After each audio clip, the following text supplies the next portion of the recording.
I'm Eldar Shafir. I'm Professor of Behavioral Science and Policy here at the Wilson School. And I have the distinct pleasure to introduce a wonderful guest today. We're sort of living in pretty dark times, and we need a few people who provide the light, and I think Jen is one of those people. She's an award-winning activist, a thought leader, a social innovator, a leading voice in domestic workers' rights and family care advocacy. Jen is the Executive Director of the National Domestic Workers Alliance and the Co-Director of Caring Across Generations. As a co-founder of Domestic Workers United, a citywide multiracial organization of domestic workers, she helped lead the way to the passage of the nation's first Domestic Workers Bill of Rights in 2010, a historic legislation that extended basic labor protection to over 200,000 domestic workers in New York State. In 2011, Jen moved on to create the Caring Across Organizations campaign, intended to ensure access to affordable care for the nation's aging population and access to quality jobs for the caregiving workforce. She has done a lot more, and these efforts have not gone undetected. She is a 2014 MacArthur Foundation Genius Fellow awardee. She was named to Time Magazine's list of 100 most influential people in the world in 2012.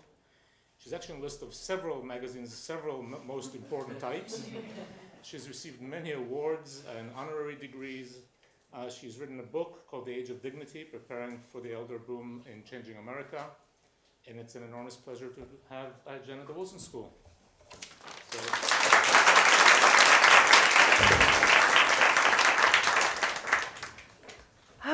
So thanks you all for coming out this afternoon. It's really a pleasure to get more time with you. I know I've spent some time with some of you over the last couple of days, and it's really been a joy. It's also really awesome. You guys don't know how lucky you are to have people like Eldar in your faculty. He's like really famous. I don't know if you know that. He's really famous and powerful and influential, and in all the right ways. And there are apparently lots of faculty like that here. So I'm humbled to be here and to be learning among you. And I'm actually going to start us off this afternoon by bringing you and your stories into this conversation about care and the future of our country. And I'm going to ask you to bear with me. But this is actually how we start our meetings in our work. We actually ask people to share their stories. So I'm going to ask you to take a couple of minutes and turn to the person sitting next to you.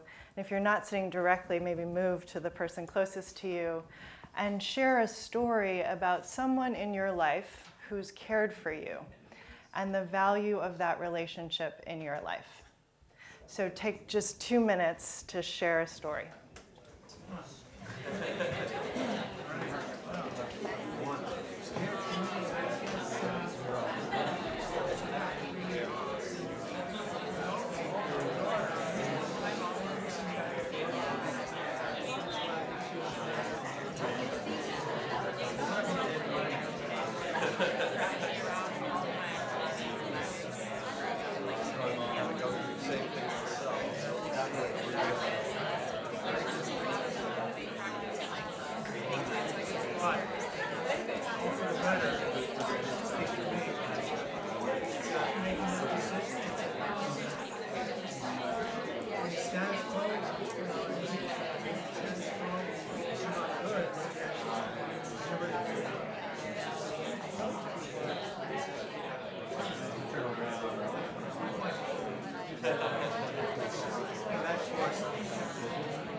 That's fine. Okay, everybody. I'm going to ask you all to regroup. Thank you for, this always happens. Thanks, everybody, for engaging in that exercise. We're going to come back together.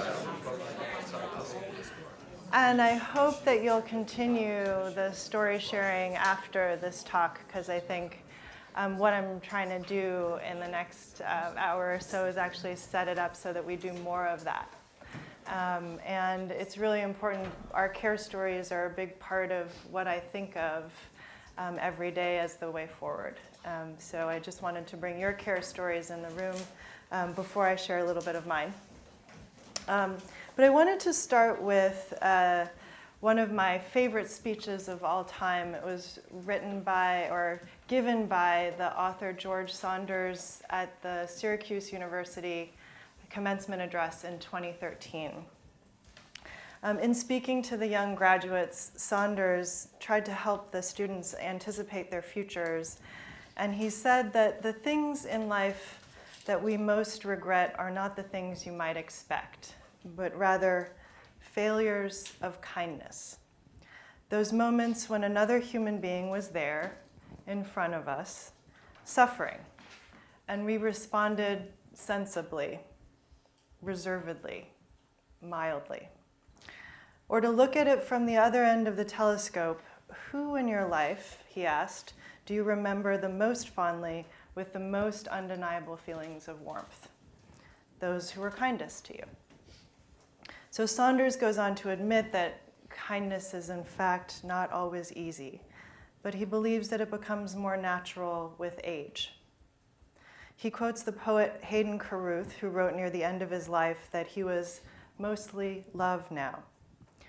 Saunders wished for the graduates to embrace this awareness early, avoiding failures of kindness and instead striving to be ever more kind and connected to others and ultimately mostly love.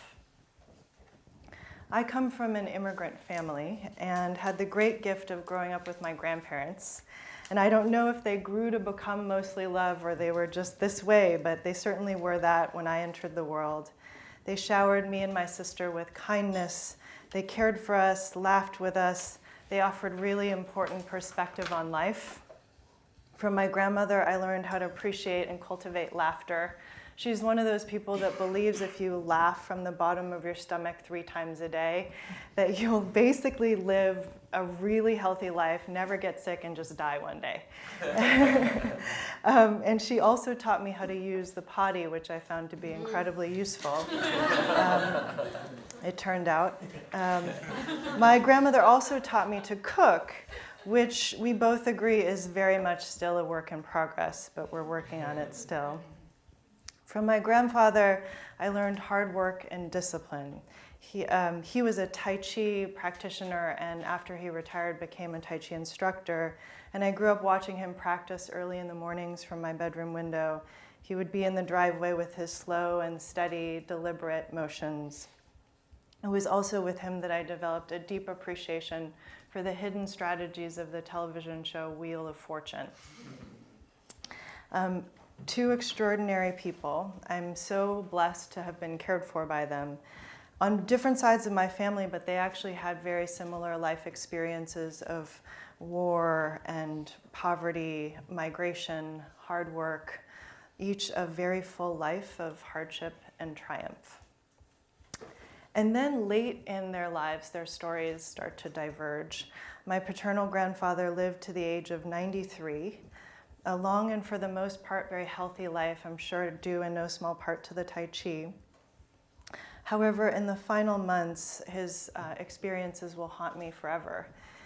After my grandfather's vision and other functions deteriorated, we were no longer able to support him at home, and he needed more care. And we had to place him in a nursing home against his wishes. And I'll never forget visiting him there. He shared a room with half a dozen other people, and it was dark. For some reason, the light wasn't working, so it was like a flickering fluorescent light. Some of the people that he shared a room with were completely still and unmoving, and others were suffering, like in extreme pain. And when I found my grandfather, he hadn't slept or eaten for days. And though he was alive enough to tell me he was afraid, I knew that he was dying inside. And indeed, he passed away after just 3 months in that facility. On the other hand, my maternal grandmother is still alive. She's 93. She lives in her own apartment in Southern California, across the street from a Chinese grocery, not far from a Chinese hair salon where they know how to do her perm just right. She goes to church twice a week and tries to stay as active as possible. She and I play mahjong together, and once a year she lets me win on my birthday. She's living life on her own terms at 93. Or in Atul Gawande's words, she's the author of her own story. It brings me tremendous peace to know that she's living well now after having cared for so many of us. 2 grandparents, both made of really strong stock. So you might ask what made the difference in their experiences. The truth is, it's a woman named Mrs. Lee. Mrs. Lee is my grandmother's caregiver. She's a home care worker who comes in and assists my grandmother with the things that have become more difficult as she's become more frail. Things like lifting and cleaning, shopping, cooking, now bathing. She makes sure that my grandmother gets safely to church and to all of her appointments. She's also an immigrant from China and has become a key part of my family's care team. My uncles and my mom do a lot for my grandmother, but it's really hard to imagine what we would do without Mrs. Lee's support. So, like so many families with aging relatives, we didn't have a plan for care. And that lack of a plan and lack of options proved really painful in the case of my grandfather. A few years later, in the case of my grandmother, we were just fortunate to find Mrs. Lee. It was kind of like a luck of the draw. We got lucky. But having her has changed everything, most importantly, her quality of life. What's become clear to me over the years is that we as a country don't have a plan either. That my story is part of a much larger story of what's happening in this country. Every single day, 10,000 people turn 65 in America. 4 million people per year. Some call it the silver tsunami.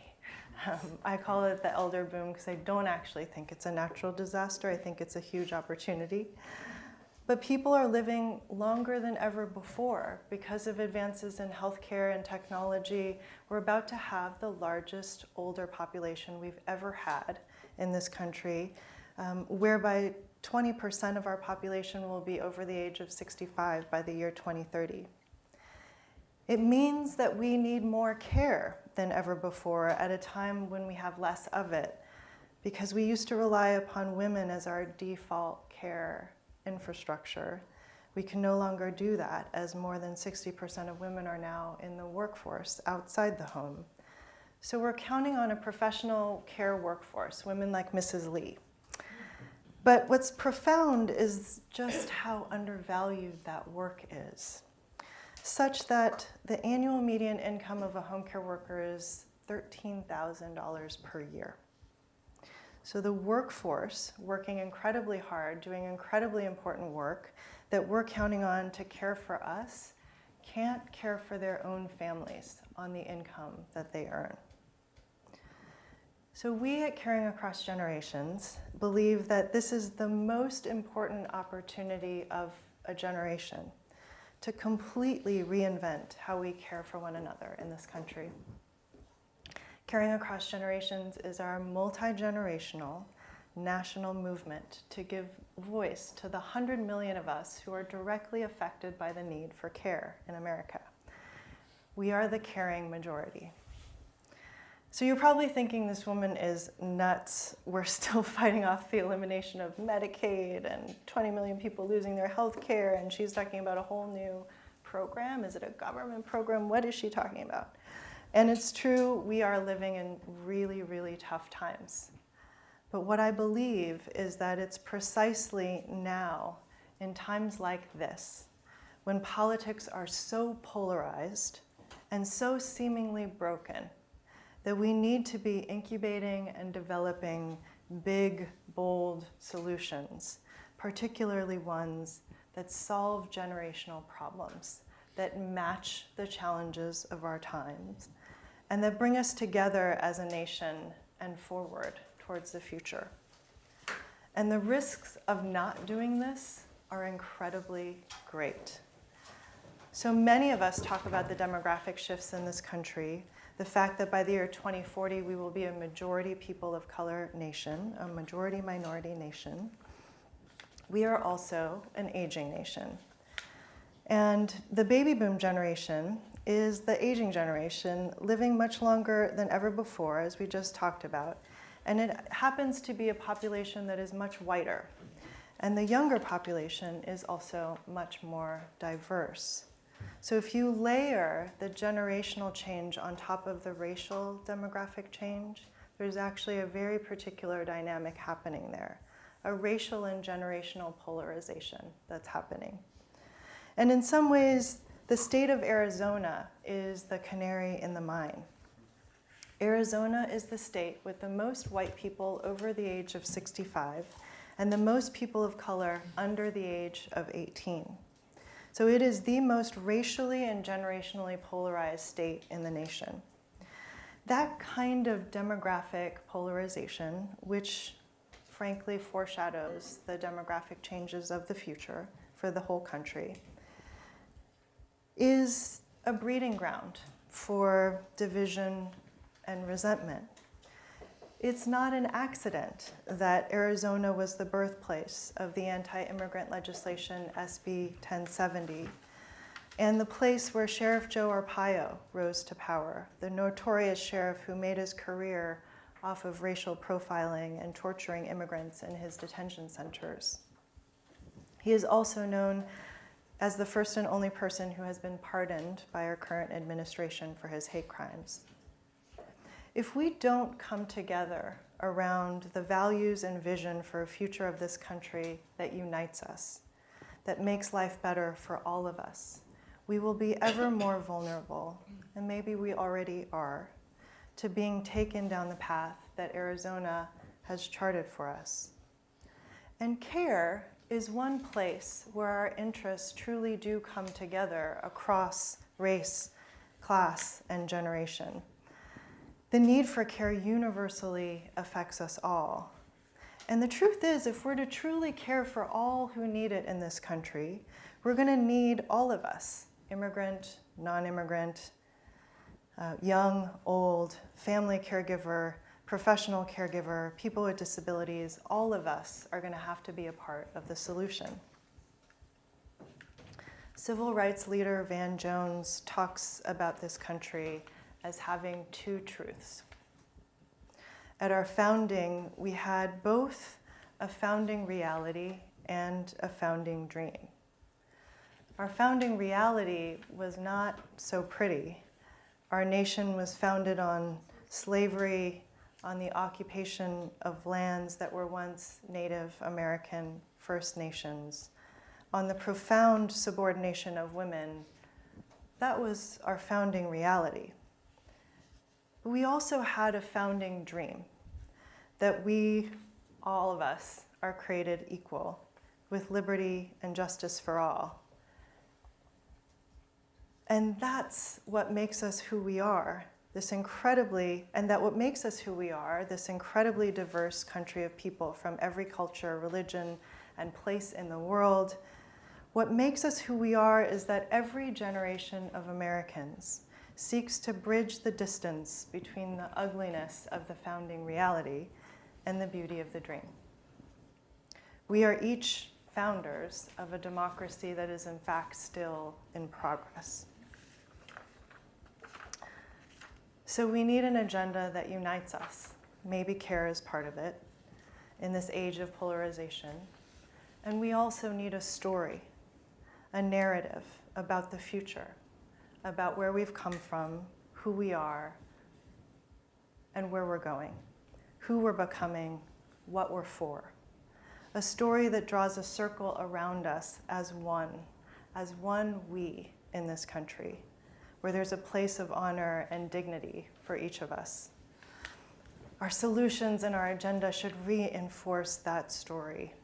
I believe we are kind and inclusive, and clearly it's complicated. A constant struggle between the founding reality and the founding dream.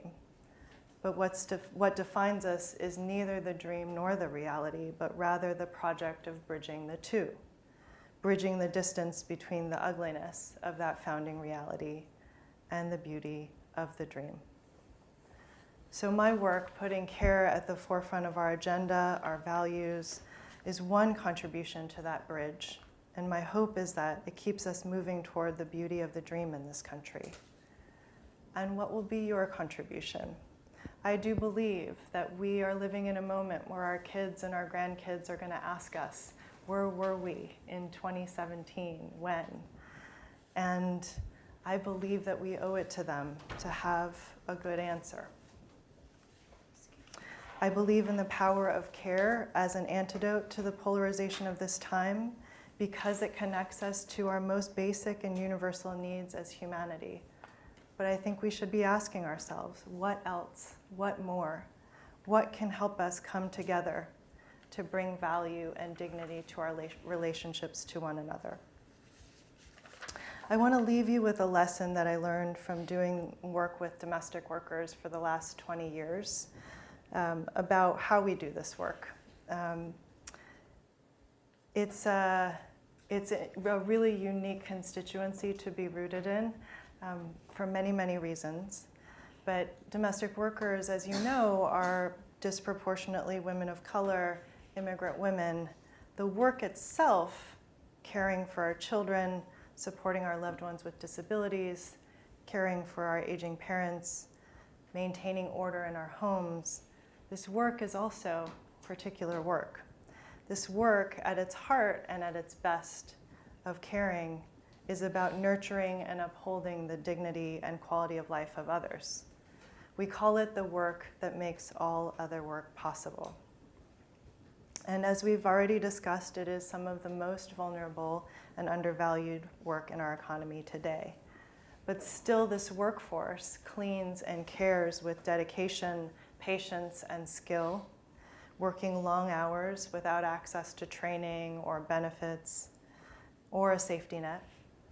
And each day, they actually live the full spectrum of inequality in America, going from the low-income communities where they live, the often substandard housing, to the often extremely wealthy communities on the other end of the income spectrum where they work.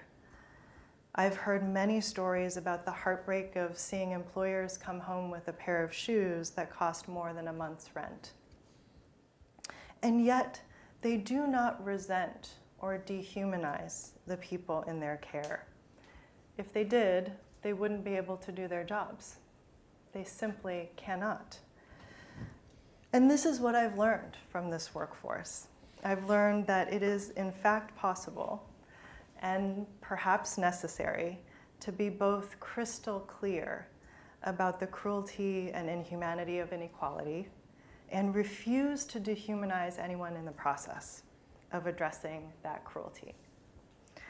From the racial exclusion in the labor laws that were part of the New Deal that have shaped this workforce's experience, to the devaluing of women's work as less than real work, the experiences of this workforce are rooted in a hierarchy of human value that has not only reinforced inhumane economic hardship, but has left unfathomable amounts of human potential on the table.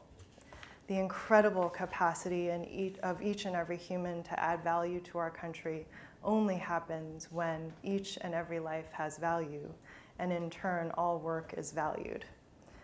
This message feels incredibly important at this moment of crisis in our country, when the core tenets of our democracy are under threat, as we are baited to turn against one another or become cynical and disillusioned by the toxicity of our political discourse.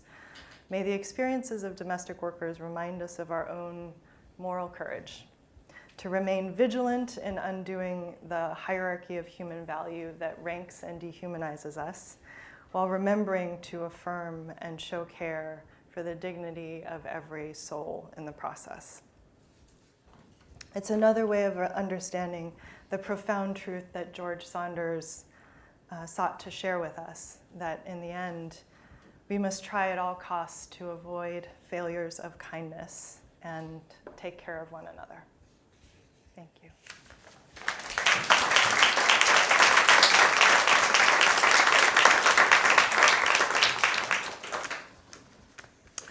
So I think we have time for questions, right?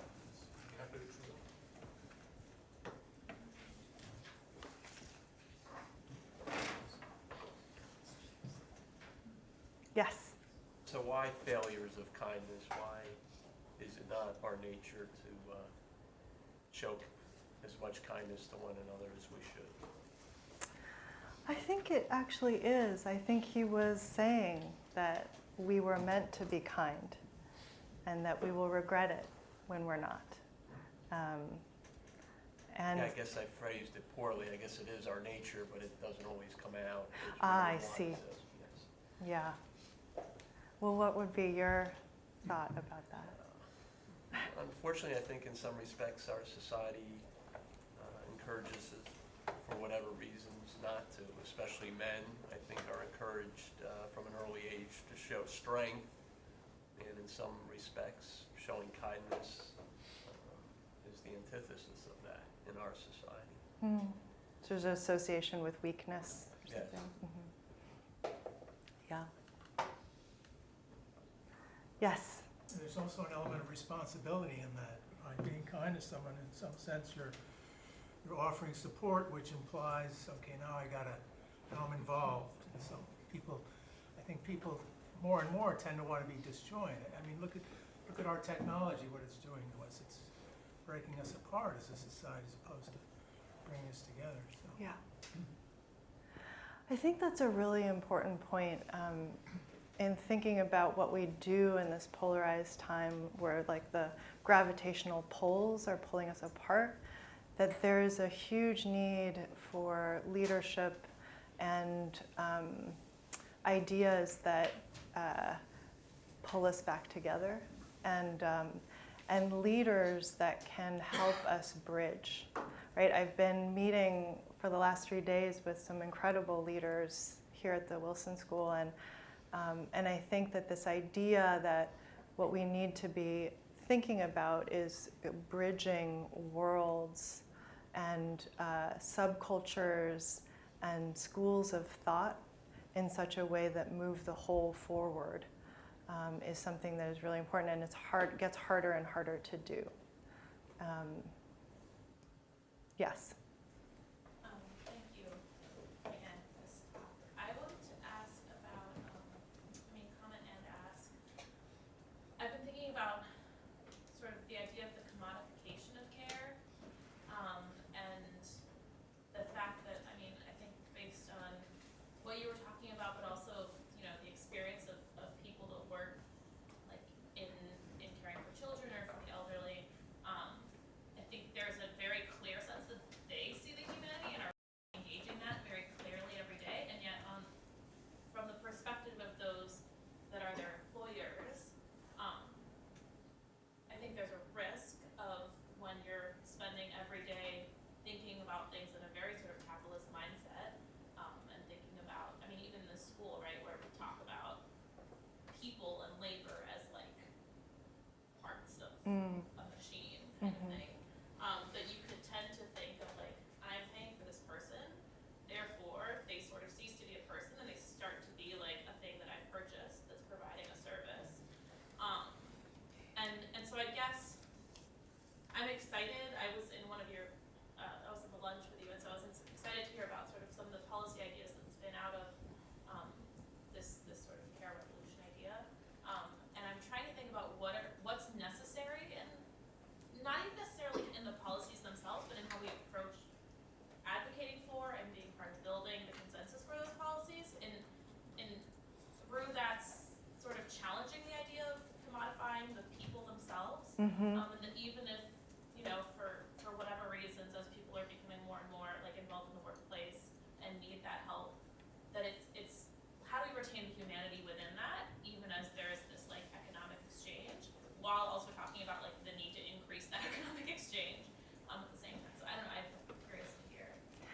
It's a great question, right? How do you value something in an economic framework where more than its monetary value in an economic reality when value is really assigned monetarily, right?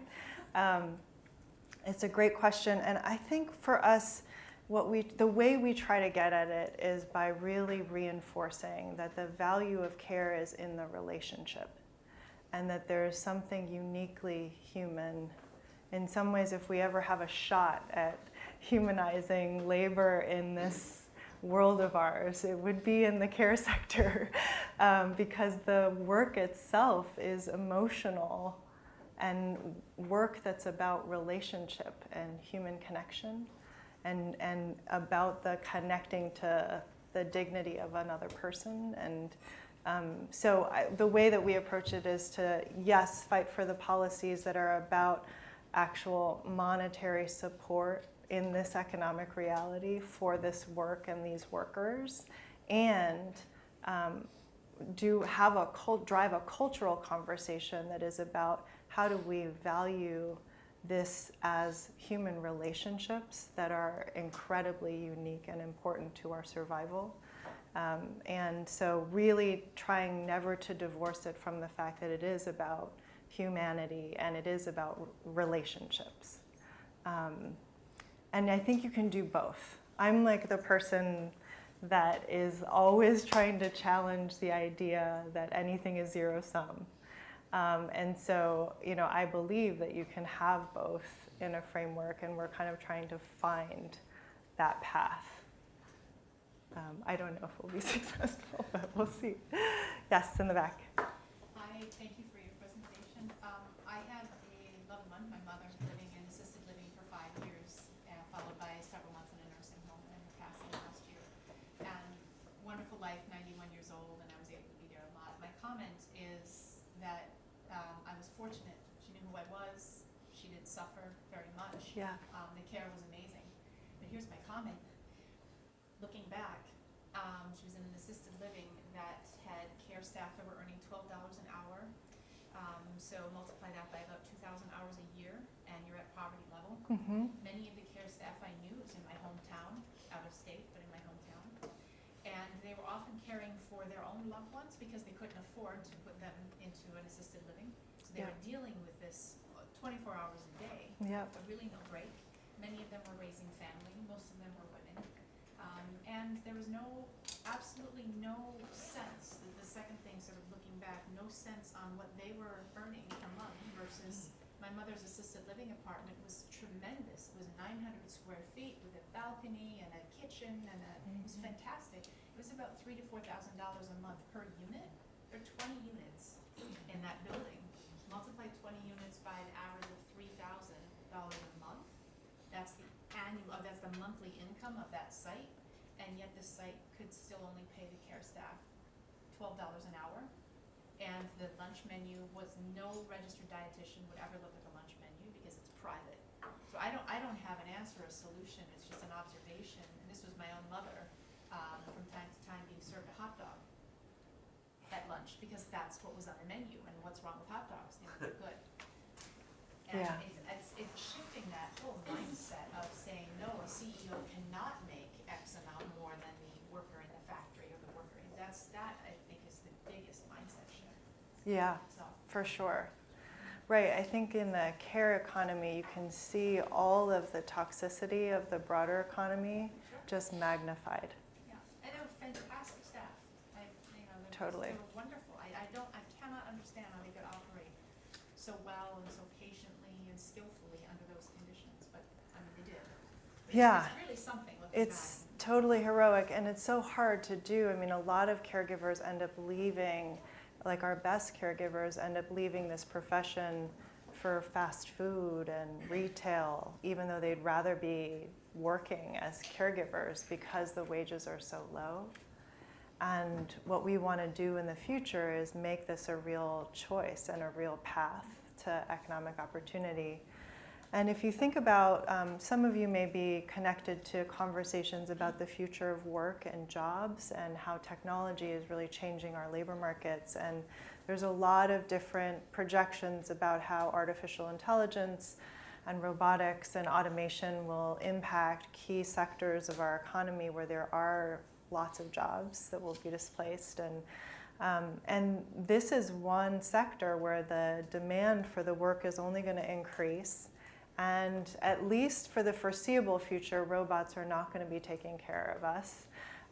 And so these are jobs that are going to be here. And so when we think about the jobs of the future, this is going to be a large share of them. And so we actually have a responsibility to make sure that they're good jobs. And we do now, but even more so in the future. And I think of it like the way I think about manufacturing, in that, you know, in the 20s and 30s, manufacturing jobs were dangerous sweatshop jobs that were low wages, and a lot of immigrant women did the work, and it was, right? And we turned those jobs into good jobs that had a real pathway to economic security for where each generation did better than the next. And a lot of us are beneficiaries of that transformation. And this era calls for that kind of as in the midst of that industrial revolution, the fourth industrial revolution that's happening, we need to actually have a revolution in the care economy that supports these jobs becoming good jobs. And the return on investment is incredible here, because what we end up having is people like my family who can actually work knowing that our grandmother is taken care of, and knowing that Mrs. Lee is taken care of and earning a sustainable living, and can take pride in what she does. And the whole thing just stabilizes underneath us in a way that just isn't the case right now. Yes? Hi, my name is Young Min. I'm from Korea. I'm an entrepreneur, and you're such a big role model for why I've done my work, the work that I do. I'm a founder of an organization called Seniors and Youth. We're a for-profit organization, actually, that basically hires and creates global jobs for Korean retirees. And we're just operating in Korea right now. But basically the mission of creating intergenerational solidarity. Amazing. A big motivation why I started, I worked for a senior welfare center for 2 years as part of my Korean national service that every male has to do. And so I learned, I was at sort of the best seat to see Korea, which is currently the fastest aging population in the world, and see the social economic impacts of that. And it's just the numbers and the projections are just so scary regarding, and the infrastructure isn't there. And so inspired me to really,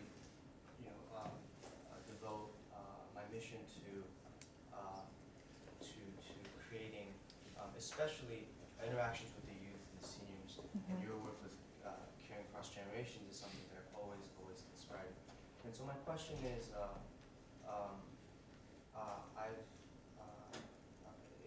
I was wondering if creating intergenerational solidarity and solving that problem of ageism or intergenerational divide is part of the policy agenda of your organization, and maybe future plans, or any just thoughts you had on that. Thank you for that question, and thank you for your work. That's awesome. Yeah, it's a big part of our culture change work. So we actually set out to make Grandparents' Day a major national holiday, like we celebrate Mother's Day and Father's Day, and a cultural moment for cross-generational storytelling. So we were both trying to brand the holiday as a big thing. Who here knows when Grandparents' Day is? September. When do you guys know? Like September 15th? It's in September, first half of September. Yeah, it is in the first half of September. It's always the first Sunday after Labor Day is Grandparents' Day.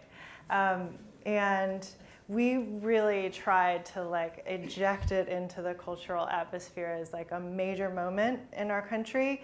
and a moment for cross-generational celebration. So one year we did this competition, a storytelling competition, where we had people nominate their grandparents in best yearbook categories, like best dressed, life of the party, like all these different categories, and people submitted the most amazing stories. And this Instagram star, Batty Winkle, I don't know if you've heard of her. Anyway, she's like a lot of like famous grandparents that were made through, partly through this campaign. But, you know, and so we were able to get Grandparents' Day to trend on Twitter and Facebook for the first time 2 years ago, and it stayed a thing. But, you know, the idea that it's a moment for that kind of like valuing of cross-generational relationships and storytelling, I think we still have more work to do. So we actually started to talk to the people who work on national service issues, and to see if we could make it a national day for intergenerational service. So that's, you know, something that we've thought of doing, but I definitely think that this question of relationships between the generations is totally bound up in the question of how we care for each other. And so I'm glad that you raised that question, and it's definitely a really important part of our future. I actually have a ton of hope. Like millennials, we did a bunch of research and found that millennials are more connected to their grandparents than any other generation. And it makes sense because their grandparents are around for longer, and also because their technology has enabled communication across distance, I think it's more than that, though. I talk to friends. I think their generation is great, and it's what gives me hope for my generation. But, you know, I'll walk into a club or a party and be there with friends and see people in their 20s walk in and feel entirely comfortable being in a room with my generation. Whereas when I was in my 20s, if we walked into a place and saw a bunch of 50-year-olds, we would have turned around and walked out. And so I give them credit, and I think it's great. It gives me a lot of hope for our future. I think thinking generationally is really important too. Not in a way that keeps us apart, but actually in a way that helps us build intentionally. You know, when I think about the boomers and the millennials as two generations, even though I'm not a part of either, they give me a lot of hope, and then together they give me more hope. Like, boomers were the generation that brought us social justice and rock and roll. And so if anybody's going to change how we care and age, like, it's probably going to be them. And then millennials also are just, in terms of wanting purpose, and right, there's like a way in which the combination of the two, I call them the new power couple, millennial and boomers, because I do think that if millennials and boomers as generations decide to do something, it's going to happen in this country. And so we got to make it happen. Yes, in the back. For the policy walks among us, what policies do you propose? I know that at lunch you talked a little bit about how there's not unions for domestic workers. Would you do your proposals include that? Like what do you envision is the end goal here? Yeah. I was gonna go into like a 10-minute wonky policy thing, and then I decided to spare you all. But that's great that you. That's good that you're asking for it. That's great. So the long-term big policy idea that we're incubating and developing is called universal family care. It's the idea that there should be one universally accessible, portable, and flexible fund that allows us to afford, that helps us pay for childcare, elder care, paid family leave, and support for people with disabilities. Basically everything we need to care for our families across the lifespan while we're working. And we think that that's like a 21st century investment in the care infrastructure that of the ilk that we actually need in this country. And while it seems like a big, expensive idea, what we've realized is that on every vertical, whether it's child care or elder care or support for people with disabilities or for paid family leave, there are tremendous efficiencies that can get created and unlocked, and tremendous savings in existing programs that have inefficiencies because we don't actually have universally accessible programs.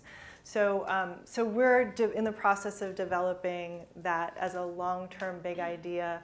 Some of you may have heard about how a lot of tech companies are starting to champion universal basic income as one solution for the future of work, where people are going to have less work, right? Well, this is we believe there needs to be like a whole constellation of really big, bold ideas that that match the level of transformation that's happening in our economy, that actually put into place a new framework for policy that reflects how our economy has changed, how work has changed, and how our family structures and culture have changed. So that's the long-term thing. In the meantime, we passed a bill in Hawaii this year called the Kupuna Caregiver Program. It's the first ever family caregiver benefit. So if you're caring for a loved one at home, you can apply for a benefit of up to $70 per day to help you pay for home modifications or respite care or a little bit of extra assistance. It's the first of its kind. We're really excited about it. And we just, yesterday on Election Day, we collected 30,000 signatures in Maine, so it put us over the amount that we need to get on the ballot in November of 2018 with a proposal for universal home care. Basically so that every Mainer can have access to home care assistance if they need it. And we're also working on universal long-term care social insurance in the state of Washington. And the results of the election yesterday make me much more hopeful that that is possible. And so there are 13 states where we're working on policy initiatives like that. And what they have in common is they're moving us towards more universally accessible benefits that help people afford care, so that we can increase the wages and improve the quality of jobs and secure the workforce. There's a whole other bucket that's about work and worker voice and policy that really supports workers to have more negotiating power in our economy. And that's a longer conversation, but we're also actively engaged in trying to figure that out, because the collective bargaining model that is the current model for worker organization in this country is really, it doesn't actually fit as well in the modern economy. And so and it's also under severe attack. There's a major Supreme Court decision coming soon that could decimate public sector unions and collective bargaining rights in this country. And so we've actively been trying to pilot and incubate and work on what's the next kind of organization that helps give voice to workers in our economy. Thank you. Mm-hmm. Yes. Yeah, could you talk a little bit more about how to advocate for and support undocumented domestic workers without endangering them or their status? Yeah, sure. So first is that there's a really active campaign in Congress right now to pass the DREAM Act. And so we just all should be calling our members of Congress to make sure that they're supportive of what we call a Clean DREAM Act.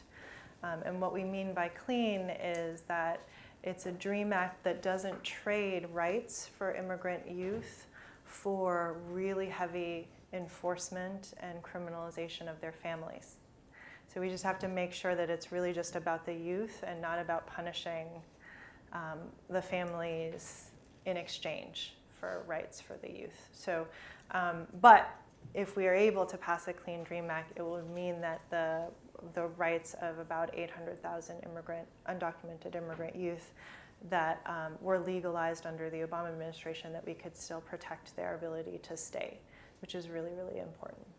So that's happening now, and we actually have a short window between now and December 3rd to have our voices heard in Congress about that and why it's so important to us. They really need to hear from us on that soon. In longer term, I think that it's really important that whether you're immigrant or non-immigrant, that people who are immigrants that you know and that you interact with understand that you are standing in solidarity with them.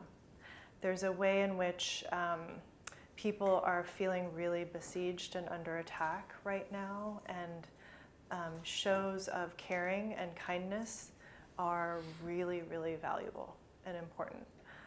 We have a group of people that have organized what we call the Sanctuary Homes campaign, but basically a lot of employers of undocumented domestic workers have organized to say they want to be supportive and help protect the immigrants that work in their homes from immigration enforcement. And so they have put together a whole bunch of tools and resources for people who want to be supportive and helpful and organize. So that's one resource. It's the Sanctuary Homes campaign. But in general, I think that we have to start really broadening the ranks of the movement to create immigrant inclusion in this country. Right now, that movement for immigrant rights feels like it's really just immigrant communities, and there were moments where we felt like, when the Muslim ban was announced and people showed up at the airports, like, we actually need a lot more moments like that. I know that we can become numb at times because there's so much going on every day, and every 5 minutes another tweet. But we have to really show up and not allow ourselves to become numb to what's happening. I think that's a really important part of it. And I always tell undocumented workers that I run across to spread the word that actually, when you're undocumented in this country, you're always somewhat vulnerable to deportation. And your best protection is actually community and being connected to resources and organizations like ours.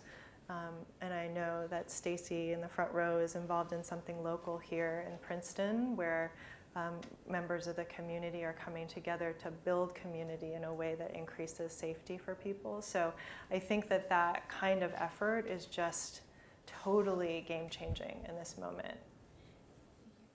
Yes? Yeah, I was really struck by the focus on sort of transformation and the poetics behind that, and I think that's really important to have the conversations stay there versus policy, though I know we're in the policy school. What I was maybe wanting to push back on, or maybe think with you about, is the idea that the relationships of care between strangers need to change versus the relationships of care between family. And I'm thinking here about the kind of bargain that feminists made in the United States in the 60s to choose the workforce and transform the economy versus transform the family. And how do we move, and with here I'm thinking about Marxist feminists, but I'm also thinking about more recent work from scholars like Kathy Weeks, who are saying, let's not focus on work. It's not ecologically sustainable. This world we live in is not ecologically sustainable. We can't think that we get freedom through work and freedom through labor, that we need to think about building community and family in transformative ways. And that it's not about hiring strangers to take care of our loved one, it's about investing our own time. And so perhaps we don't work 40 hours a week. Perhaps we don't buy a second car. Perhaps we don't buy the iPhone that we think we need, and instead we invest those resources in our family and our community life, rather than thinking we can have travel and iPhone and mindless consumerism at the same time that we can have the transformative care politics that you're talking about. I see those things as deeply incompatible, and I say this because I work with, I'm an anthropologist, I work with workers in tourism spaces, another form of care work, right? And these workers are organized, and they can't agitate things too strongly, because if they do, the tourists won't come. And so they can't politicize these spaces. They have to often retain some level of delicateness between their interactions with tourists, and they have to keep costs low to keep travel sustainable, or to keep travel sustainable for the tourists who visit. And so there's a certain incompatibility or contradiction to the relationship, even as they're trying to make things better for themselves. I already see a kind of Sisyphusian relationship between truly these jobs being dignifying and tourists continuing to come to this place versus some other place that can charge less, that can exploit workers in a different way. And so I've increasingly come to the conclusion that travel and tourism, it's just not a sustainable way of enjoying ourselves and taking pleasure in the world.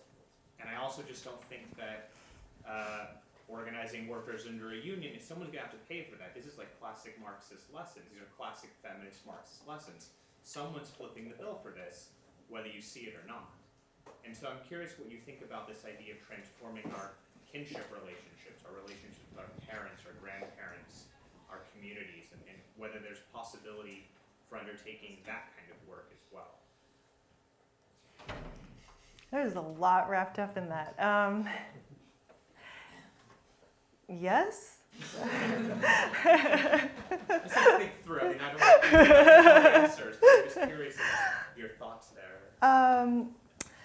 You know, what I think is that that we have to be working at multiple levels at the same time and understand that change is going to happen in different time horizons. And that there are some things that you can change structurally that actually make more possible interpersonally, and the other way around, and you just kind of have to like keep it moving. And for me, the idea that we should be changing our familial relationships and the idea that we should be changing our economic relationships all within the care economy actually don't feel in competition with each other at all.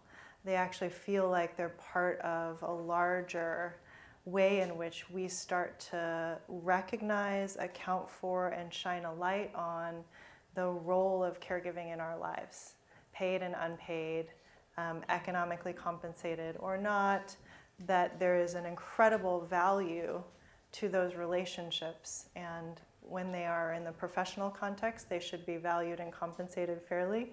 And when they're in the familial context, we should be trying to figure out how we change our behaviors, change cultural norms, and these things take a long time. But to actually invest in those relationships too, and change how we treat each other. I mean, even the simple act, when I did my book tour, one of the things I asked people to do, I handed out these little bookmarks that had a little discussion guide for how to start a conversation at your dinner table about the kind of care that you envision for your family going forward. And it had 2 simple questions that help people just spark a conversation. And when you put something on the kitchen table, the likelihood that you can put it also on the table in a policy agenda also increases. And you know, I think it's just step by step, and both things can happen simultaneously. I don't know if that actually gets at what you're saying, but It's an evolving conversation. I don't think Yeah, there's yeah. answers at the moment. Yeah. I think there's some real tensions that we need to kind of sit with before we say my goal is to make enough money so I can pay a caregiver a decent or living wage. yeah, And so in order to do that, I have to either sell myself to the private sector, and that's a whole bundle of moral problems there, because somebody in another part of the world is likely paying or being exploited for that process to happen. And so an exploitative free economy requires me withdrawing from it, I think, increasingly, not participating in it and trying to fix it. But I don't think there are easy answers either. What Yeah. were the 2 questions? What were the 2 simple questions to ask at the dinner table on your what is your vision for how you would like to be cared for and supported as you age, and what can you imagine? There was like a joy piece of it. I have to think, I have to remember. It was a couple of years ago, so, but the idea was to keep it simple and just get the conversation going and see how, but also to not think about it as a scary thing, like not put a whole bunch of emotional energy around it, but just kind of like put it out there and see where it takes you, and understand that it's not just going to be one conversation, right? It just opens the door. I think the other thing that's just worth saying is that we live in a time of so much uncertainty, and I'm sure you've read lots of books about living in uncertainty, and I actually think that I've just become really comfortable with the messiness of change work. That things never quite turn out the way that you intended, and no matter how good your work plan is and how many metrics you have, the business of changing lives and humans is just a really complex and ever surprising business. And so I just feel like we should be as thoughtful and diligent as possible, and also sometimes not overthink it, and like just keep moving with a moral compass that is trying to move us towards the values of equity, of dignity, of all the things that we think should organize our society, and know that we will inevitably make errors, and that it will inevitably be imperfect. 2 more questions maybe, and that's Okay. Yes. Yes. Looking at C-SPAN and listening to the discussions of our representatives on healthcare and other issues, I wonder whether there's any kindness in their hearts. And also in the general population of our country, sometimes the focus is so much on money that people forget that the value of our being here is really how we interact with each other. Because when all the chips are down, we look to friends and family for support. And one of the things I learned when I did training in healthcare was that sometimes I needed to get into someone's heart and role play and make them the patient in the hospital, not the cancer in room 212. You know, so they could get a sense of what is it like to be the victim, the person who's helpless and needs our care. And then I just want to make a statement. The best gift I think I got was to have my grandmother living with us. And we never thought of putting her in a warehouse. It never occurred to us. And yet in our society, I see a difference when I've traveled abroad and seeing the grandmother and maybe the great-grandmother, a whole family living in a compound. We don't somehow think of that. We think of sometimes, unfortunately, older people as not valued, but being discarded. They should get less health care because they're at the end point in their life. Yep. So it's all. I guess it wasn't a question. Well, very well said. We need to talk to younger people and people who are the decision makers, Yeah. and get into their heart. Now, Senator, would you want to be in that situation? Yeah. Agreed. Well, it's interesting. What I've found out from studying in the trends in the construction industry, or that the hottest trend in home redesign right now is the construction of the mother-in-law suite, because people are actually moving back in intergenerationally, partly out of economic necessity and partly out of this caregiving crisis.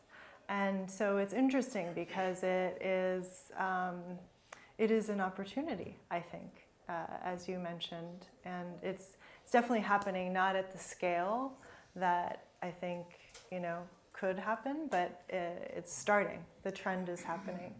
And the other thing that you said about heart, I think, is really, really important.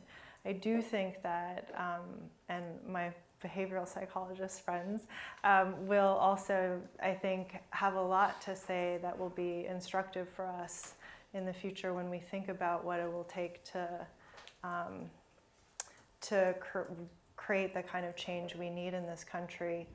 We historically have really focused on changing, we talk about changing hearts and minds, And really what we know how to do is change minds, and not that well. We show charts and graphs and data, and now it's like the tyranny of data, which I think is great.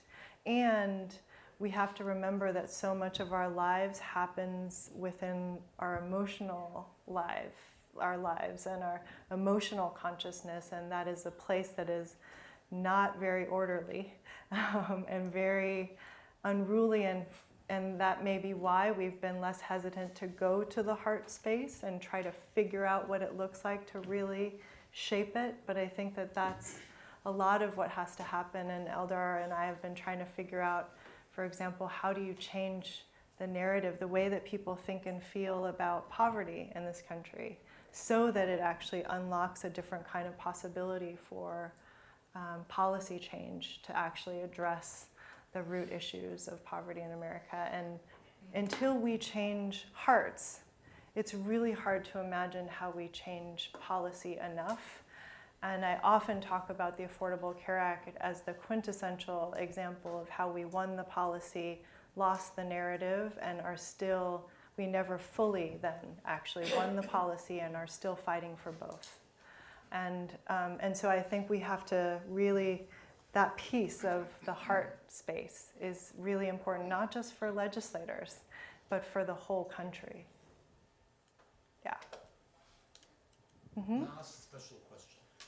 Last one? Yeah. Okay. No, that's one more. You have to have dinner and go to the airport. Yes. Thank you again for your work and for being here. I wanted to go back to the title actually of your talk, which is Building Movements in like an Age of Polarization. Mm-hmm.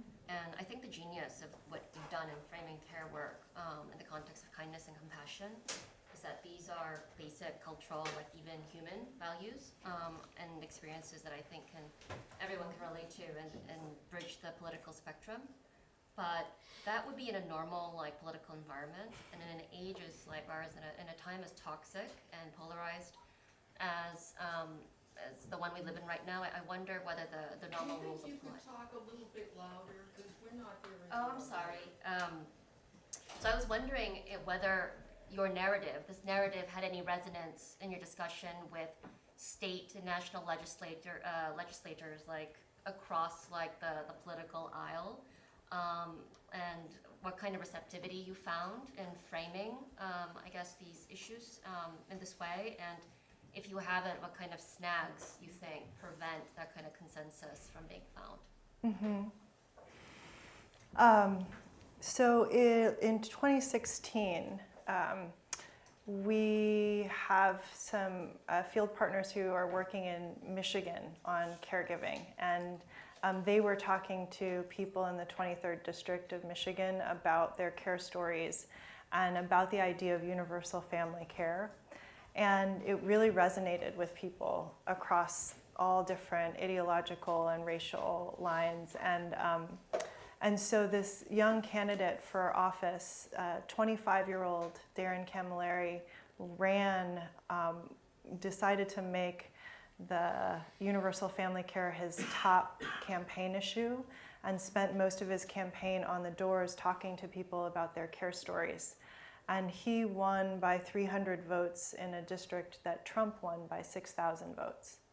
And so I don't know, how much we can extrapolate from that particular example, but we keep asking the question. And so this election cycle in Virginia, there were 2 women of color candidates for the state house, and we weren't sure. It was going to be a very close race, and we talked to moderate white voters in that district leading with care, and those 2 candidates had care top on their agenda, and they both ended up winning. And so we think we played a role in moving the moderates who were on the fence towards voting for them. And so I think that, I don't know if that speaks to what you're saying, but I do think that this issue, depending on how it's framed, is really something that can touch just about anybody. I mean, if there's never been a room that I've been in where I've asked people to share their care story where the energy hasn't been incredibly alive. Everybody's got a care story in one way or another. And I just think we need more issues like that so that we can actually be in the same conversation, even if we disagree, to have a way that we can come together and have one conversation about the future as opposed to being constantly pulled apart, I think is important. So care, we're going to go with care for a little while, and I hope there are other issues like that that emerge because we could sure use them. So this concludes 2 days for Alexander Wilson School. I think we all hope she comes back for 4 more very, very soon.